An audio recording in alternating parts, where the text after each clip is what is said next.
चलो विद्यार्थी मित्रों, આપણે ગયા લેક્ચરમાં ગુરુત્વ બળ અચળાંક વિશે માહિતી મેળવી હતી। ત્યારબાદ આજે વાત કરવાની છે આપણે કે ગુરુત્વાકર્ષણ માટે સંપાતપણાનો સિદ્ધાંત। બરાબર, તો ગુરુત્વાકર્ષણ માટે સંપાતપણાનો સિદ્ધાંત એટલે કંઈક એવું આવે છે કે ભાઈ કોઈ પણ એક પદાર્થ પર, આપણે આગળ વાત કરી હતી, એક પદાર્થ પર બીજા પદાર્થ પર લાગતું ગુરુત્વાકર્ષણ બળ, તો સંપાતપણાનો સિદ્ધાંતમાં એવું આવે ભાઈ કોઈ પણ એક પદાર્થ પર બે કે બે કરતાં વધારે પદાર્થો દ્વારા લાગતું ગુરુત્વાકર્ષણ બળ। બરાબર, તો નિયમ શું કહે છે? પહેલા સિદ્ધાંત કે કોઈ પણ એક પદાર્થ પર બે કે બે કરતાં વધારે પદાર્થો દ્વારા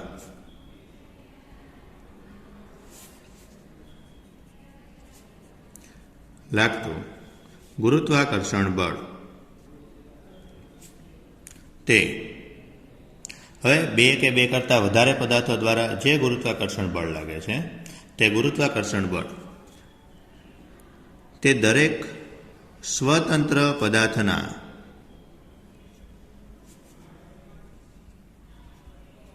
ગુરુત્વ બળના સદિશ સરવાળા જેટલું હોય છે।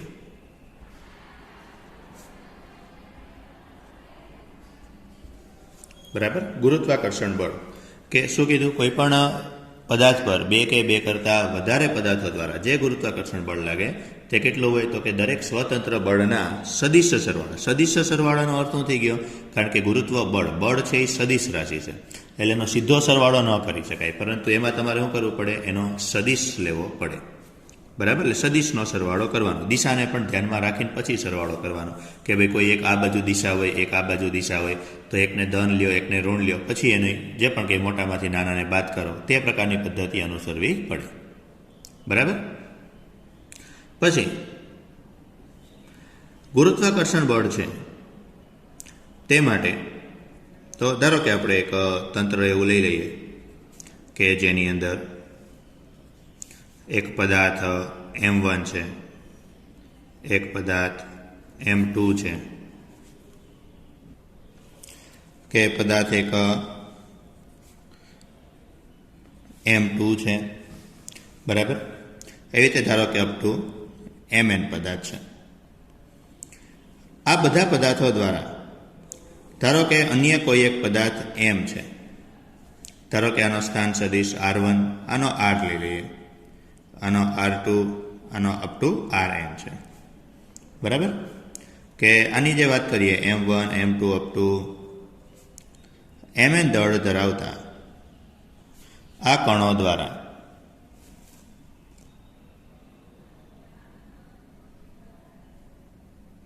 તો એ બધા જે કણો છે, બરાબર, તો એ કણો દ્વારા M દળ ધરાવતા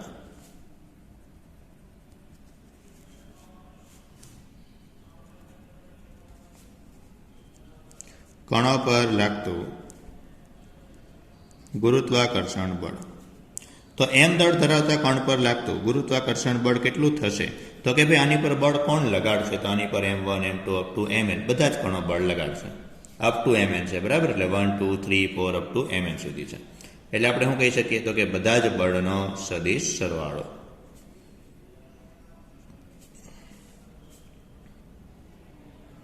બરાબર, એટલે આપણે આગળ વાત કરી હતી એમ કે F1, તો F1 બરાબર શું થશે? G। F1 એટલે કોણ છે? M1 દ્વારા M પર લાગતું બળ છે। બરાબર, M1 દ્વારા M પર લાગતું બળ છે। F2 એટલે M2 દ્વારા M પર લાગતું બળ છે। F3 એટલે M3 દ્વારા Mn પર અને M પર, અને Fn એટલે Mn દ્વારા M પર લાગતું બળ છે। તો આપણે ગઈકાલે જે સૂત્ર ભણ્યા હતા સદિશ સ્વરૂપ માટે કે F1 બરાબર તો G M1M, પછી અહીંયા શું કીધું હતું? જે બળ લગાડે એને પાછળ લખવાનો થશે, તો બળ 1 લગાડે છે એટલે R minus R1 upon R minus R1 નો ક્યુબ। એવી રીતે G M2M r minus r2 upon r minus r2 નો ક્યુબ. તો plus up to gm mn લઈ લઈએ, બરાબર. mn છેલ્લો કણ એટલે r minus rn up to r minus rn નો ક્યુબ. એટલે કંઈક આવું સરવાળો થશે. જો કે આપણે આ સૂત્રનો ક્યારેય ઉપયોગ નથી કરતા. આનો કુલ સરવાળો કરવાનો હોય તો કુલ સરવાળો કેટલો થઈ જાય? i બરાબર હું 1 to n લખું સિગ્મા, તો g m i m r minus ri upon r minus ri નો ઘન, બરાબર. એટલે કે i બરાબર 1 to n સુધી. આ પછી ખાલી એમાં શું કરવાનું કે i બરાબર 1 મૂકો એટલે આ મળી ગયું, i બરાબર 2 મૂકો, આ આવી રીતે 3 4 5 અપ ટુ n સુધી મૂકો. જો કે મેં કીધું એમ કે આ સૂત્રનો આપણે ક્યારેય ઉપયોગ નથી કરતા. આપણે તો જે સિમ્પલ કામ કરવાનું હોય છે એ એટલું જ હોય છે કે આની અંદર જ્યારે પણ કંઈક આવું આવે કે કોઈ પણ પદાર્થ પર 2 કે 2 કરતાં વધારે પદાર્થો દ્વારા બળ લાગે ત્યારે આપણે શું કરીએ છીએ? સિમ્પલ F1 ગોતી લેવાનો, F2 અલગથી ગોતવાનો, F3 અલગથી ગોતવાનો, પછી બધાનો સરવાળો કરી નાખવાનો, બરાબર. ત્યારબાદ બીજું, કવચ દ્વારા લાગતું ગુરુત્વાકર્ષણ બળ. કવચ દ્વારા લાગતું ગુરુત્વાકર્ષણ બળ. હવે કવચ એટલે શું છે? જો સમજો, કવચ એટલે એક પ્રકારનો પોલો ગોળો. કવચ એટલે શું આવે? એક પ્રકારનો પોલો ગોળો. પણ આ ગોળો હોય છે એ ગોળો કંઈક આ પ્રકારનો હોય છે.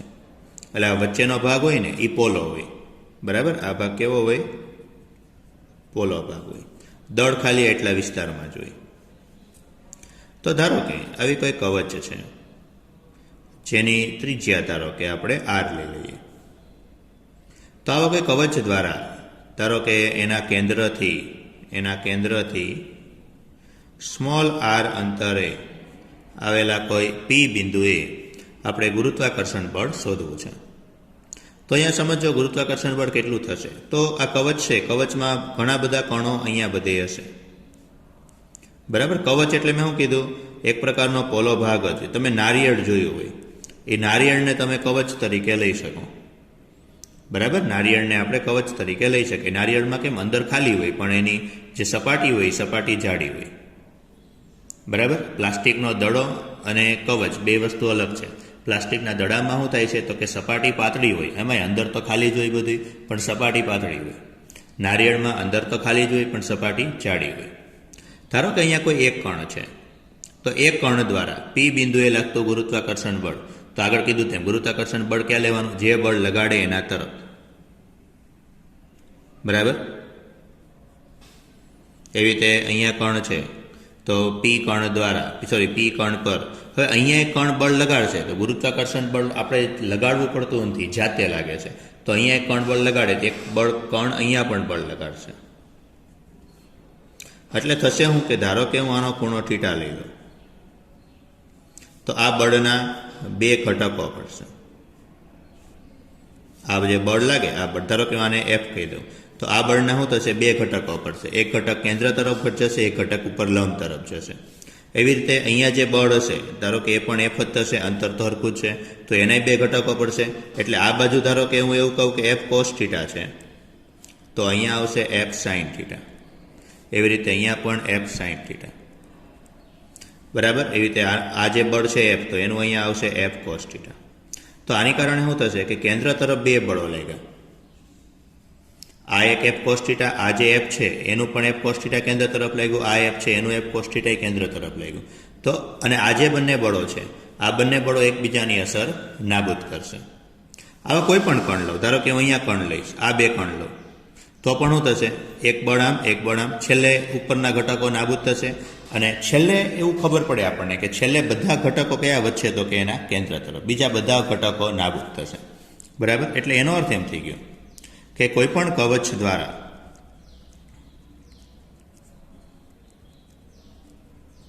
કવચની બહારના બિંદુએ લાગતું ગુરુત્વાકર્ષણ બળ તે કવચના કેન્દ્ર તરફ લાગે છે. બરાબર. છેલ્લે પરિણામે કયું વધે છે? કેન્દ્ર તરફ. તેના લંબ ઘટકોની અસર નાબૂદ થાય છે.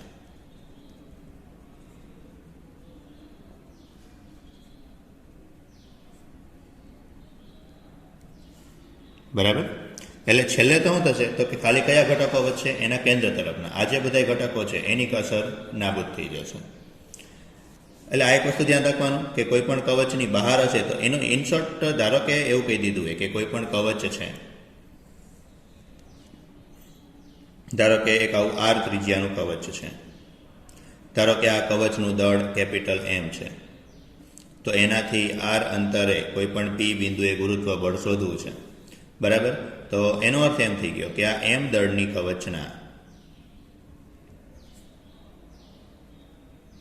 કવચની બહાર ગુરુત્વ બળ, તો એમ દળની કવચની બહાર ગુરુત્વ બળ શું લેવાનું? ધારો કે અહીંયા સ્મોલ એમ દળનો પદાર્થ હોય. બરાબર. અહીંયા સ્મોલ એમ દળનો પદાર્થ હોય તો ગુરુત્વ બળ શું લેવાનું? જી m1 m2 અપોન અંતર r².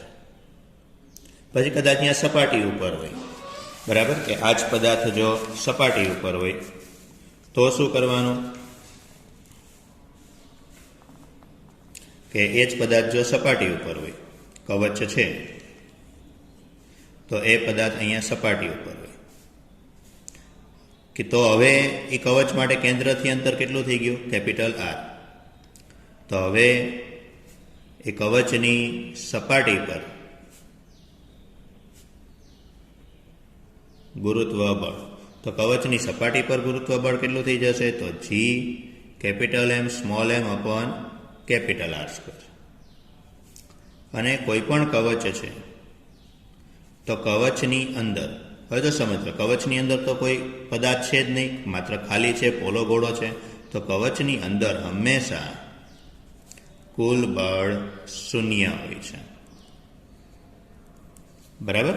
આટલી વસ્તુ ખાસ યાદ રાખવી કે કવચની અંદર કુલ બળ હંમેશા શૂન્ય હોય છે. ત્યારબાદ બીજી હવે વાત કરવાની છે ગુરુત્વ પ્રવેગ. હવે ગુરુત્વ પ્રવેગ વિશે તમને બધી માહિતી છે જ. બરાબર. કે ગુરુત્વ પ્રવેગ, તો ગુરુત્વ પ્રવેગ એટલે કયું છે? તમને ખબર હશે 9.8 એની કિંમત છે. તો આપણે જોવાનું છે ગુરુત્વ પ્રવેગ કઈ રીતે મેળવી શકાય. તો ગુરુત્વ પ્રવેગ એટલે કોનું હોય? પૃથ્વીનું હોય.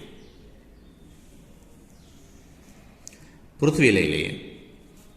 ધારો કે પૃથ્વીનું દળ me લઈ લઈએ. પૃથ્વીની ત્રિજ્યા re લઈ લઈએ. તો આ પૃથ્વીના કેન્દ્રથી આર અંતરે, કે જ્યાં આર છે એ આર ઈ કરતાં મોટો, એટલે કે પૃથ્વીની ત્રિજ્યા કરતાં મોટો, આર અંતરે ગુરુત્વ પ્રવેગ. તો ગુરુત્વ પ્રવેગ મેળવવા માટે આપણે શું કરશું? ગમે તે પ્રવેગ શોધવો છે તો આપણે સિમ્પલ બળ ગોતશું. મેળવવા માટે ગુરુત્વ બળ. ધારો કે પૃથ્વીના કેન્દ્રથી આર અંતરે અહીંયા કોઈ એમ દળનો પદાર્થ છે. તો આપણે પહેલું કામ તો શું કરવું પડશે? એવું ધારવું પડશે કે ધારો કે આ જે પૃથ્વી છે તે ઘણા બધા કવચોની બનેલી છે.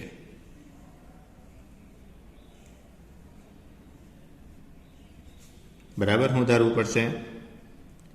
ધારો કે આપણે કેમ આની આગળના ચેપ્ટરમાં જડત્વની ચાક માત્રા શોધવી હતી, તો આપણે એવું ધારી લેતા હતા કે પદાર્થ આપ્યો છે ઘણા બધા નાના નાના ખંડોનો બનેલો છે. બરાબર. એવી જ રીતે આની અંદર કે ધારો કે આ પૃથ્વી જુદી જુદી ત્રિજ્યાના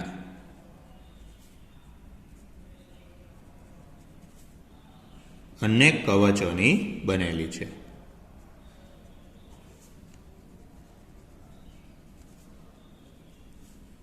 બરાબર.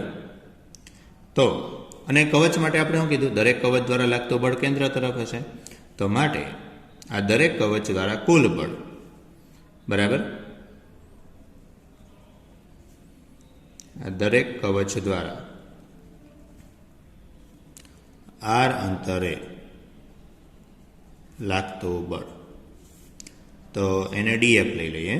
બરાબર, એક કવચ દ્વારા લાગતું બળ છે, તો એક કવચ દ્વારા લાગતું બળ એટલે g ની આ પદાર્થ મૂકો છે એનું દળ સ્મોલ m. ધારો કે કવચનું દળ dm છે અને અંતર તો આપણે આગળની થિયરીમાં ભણ્યા એમ ક્યાંથી લેવાનું, એના કેન્દ્રથી. તો માટે આ એક કવચ દ્વારા, એક ખંડ દ્વારા બળ મળ્યું, જ્યાં dm એટલે શું છે, એક કવચનું દળ.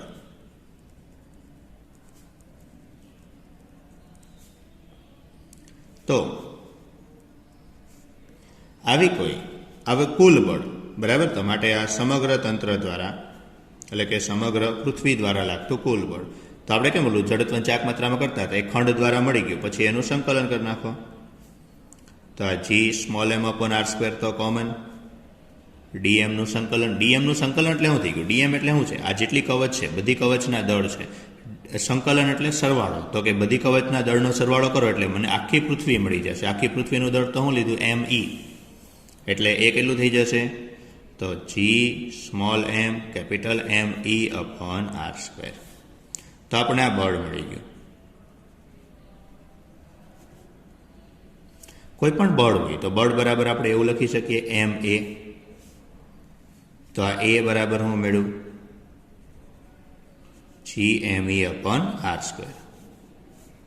તો આ a છે એટલે શું થયો, પ્રવેગ મેળો. પરંતુ કોના દ્વારા ઉદ્ભવતો પ્રવેગ મેળો, તો કે પૃથ્વી દ્વારા ઉદ્ભવતો પ્રવેગ છે. પૃથ્વી દ્વારા ઉદ્ભવતો ગુરુત્વ પ્રવેગ દર્શાવે છે. બરાબર, ગુરુત્વ પ્રવેગ દર્શાવે છે, માટે એને એ ન લખાય, એને આપણે શું લખીએ છીએ, g. તો g બરાબર gme અપોન r સ્ક્વેર. એટલે જો આ સૂત્ર પરથી આપણે કેટલી ખબર પડે કે ગુરુત્વ પ્રવેગનો આધાર, તો ગુરુત્વ પ્રવેગનો આધાર કોની કોની ઉપર છે, એક તો g તો અચળ હોય, me એટલે પૃથ્વીના પ્રવેગ ઉપર, પૃથ્વીના દળ ઉપર, બીજો પૃથ્વીના કેન્દ્રથી અંતર ઉપર, બરાબર. ત્રીજું અને ખાસ અગત્યનું યાદ રાખવાનું કે ગુરુત્વ પ્રવેગ જે પદાર્થ પર શોધવાનો હોય,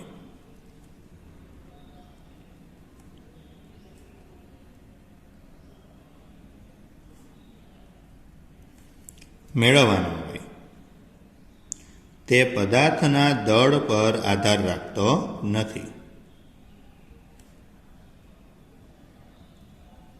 બરાબર, જેમ કે મારે અહીંયા આ m દળના પદાર્થ પર મેળવવો હતો, તો છેલ્લે સૂત્રમાં જુઓ તમે તો m જ નીકળી ગયો. બરાબર, છેલ્લે m જ નીકળી ગયો. એનો અર્થ કે જે પદાર્થ પર મેળવવાનો છે પ્રવેગ, એ પદાર્થ પર આધાર રાખતો નથી. આ બે વસ્તુ ઉપર ખાલી આધાર રાખે છે. બરાબર, તો આજે આપણે ગુરુત્વ પ્રવેગ મેળવો, એ ક્યાં મેળવો, તો કે પૃથ્વીથી બહાર મેળવો. તો ધારો કે મારે પૃથ્વીની સપાટી ઉપર લેવો છે. બરાબર, કે ધારો કે પૃથ્વીની સપાટી પર લેવો છે, તો પૃથ્વીની સપાટી ઉપર ગુરુત્વ પ્રવેગ, તો પૃથ્વીની સપાટી પર ગુરુત્વ પ્રવેગ કેટલો થશે, તો સિમ્પલ એને GE કહી દઈએ. તો GME અપોન RE સ્ક્વેર. બરાબર, RE એટલે શું લેવાનું કીધું, પૃથ્વીની ત્રિજ્યા. બરાબર, આજે તમે કિંમત મૂકો ને આની અંદર, આપણે આમાં આપણી પાસે બધી કિંમતો અચળ છે. જેમ કે ગુરુત્વ પ્રવેગની કિંમત 6.67 ગુણ્યા 10⁻11 ન્યૂટન ઇન્ટુ મીટર સ્ક્વેર પર કિલોગ્રામ સ્ક્વેર. પૃથ્વીનું દળ અંદાજિત 6 ગુણ્યા 10⁻24 કિલોગ્રામ. પૃથ્વીની ત્રિજ્યા 6400 કિલોમીટર, એટલે 6.4 ગુણ્યા 10⁻6. આમાં બધી કિંમત મૂકી દેજો. તો GE બરાબર 6.67 ગુણ્યા 10⁻11 એમ ઈ એટલે 6 ગુણ્યા 10⁻²4 અને આર ઈ સ્ક્વેર એટલે 6.4 ગુણ્યા 6.4 ગુણ્યા 10⁻12 બરાબર. આ બધી કિંમતો એમાં મૂકજો તો તમને જે જીઈની કિંમત છે તે નિયરલી એટલે એક્ઝેક્ટ કદાચ 9.8 નહીં મળે પણ એની આસપાસ મળશે, કદાચ 10 મળશે, થોડી ઘણી આમ તેમ, પણ એની આસપાસ તમને મળશે. હવે આપણે એમ થાય કે પૃથ્વી તો સંપૂર્ણ ગોળ નથી, પરંતુ આપણે તો સંપૂર્ણ ગોળ લઈને ગણતરી કરી છે, પણ એનાથી બહુ મોટો ફરક નથી પડતો. શું કામ? કારણ કે જે પૃથ્વીનો લંબ ભાગ જે થોડોક છે ને, આપણે જે વર્ષોથી ભણીએ છીએ પૃથ્વી ઉપર નીચેથી ચપટી છે અને આજુબાજુથી થોડીક ઉપસેલી છે, આવું આપણે ભણીએ છીએ, પણ એમાં બહુ વધારે ફરક નથી પડતો. શું કામ વધારે ફરક નથી પડતો? કારણ કે મેં જે તમને ત્રિજ્યા કીધી ને 6400 કિલોમીટર, આ 6400 છે, અને જે ઓલો ઉપસેલો ભાગ છે ને થોડોક વધારે ભાગ છે ને એ 6421 કિલોમીટર છે. એટલે ખાલી ફરક કેટલો છે? 21 કિલોમીટરનો. એટલે એનો અર્થ એમ થશે એટલું તો આપણે આવું ગણી શકીએ. એટલે આપણે પૃથ્વીની સપાટી પરના દરેક બિંદુએ ગુરુત્વ પ્રવેગ કેટલો લઈ લઈએ છીએ? 9.8. બરાબર. કારણ કે 6400ની સાપેક્ષે 21 કિલોમીટરમાં કોઈ ફરક પડવાનો નથી. બરાબર. તો આ ગુરુત્વ પ્રવેગ માટે. અને આના પરથી આપણે બીજી એ પણ માહિતી મળશે કે ગુરુત્વ પ્રવેગ છે તો એ અંતર સાથે ગુરુત્વ પ્રવેગ બદલાશે. કારણ કે જે કીધું ને GME/r² છે, એટલે જેમ અંતર બદલાતું જશે એમ ગુરુત્વ પ્રવેગ પણ બદલાતું જશે. બરાબર. તો હવે આપણે એ જ જોવાનું છે કે ભાઈ આ જે ગુરુત્વ પ્રવેગ છે કે અંતર સાથે બદલાય છે, તો ભાઈ પૃથ્વીની સપાટીથી જેમ ઉપર જતા જઈએ અથવા પૃથ્વીની સપાટીની અંદર જતા જઈએ તો ગુરુત્વ પ્રવેગના મૂલ્યમાં કેવો ફેરફાર થાય છે. બરાબર. એટલે નેક્સ્ટ લેક્ચરમાં આપણે એ જોશું કે ભાઈ પૃથ્વીની સપાટીથી h ઊંચાઈએ ગુરુત્વ પ્રવેગ કેટલો, પૃથ્વીની સપાટીથી d ઊંડાઈએ ગુરુત્વ પ્રવેગ કેટલો, પછી એમાં ખૂણા સાથે કેવો ફેરફાર થાય છે ગુરુત્વ પ્રવેગમાં, એ બધા મુદ્દાઓ જોશું. બરાબર.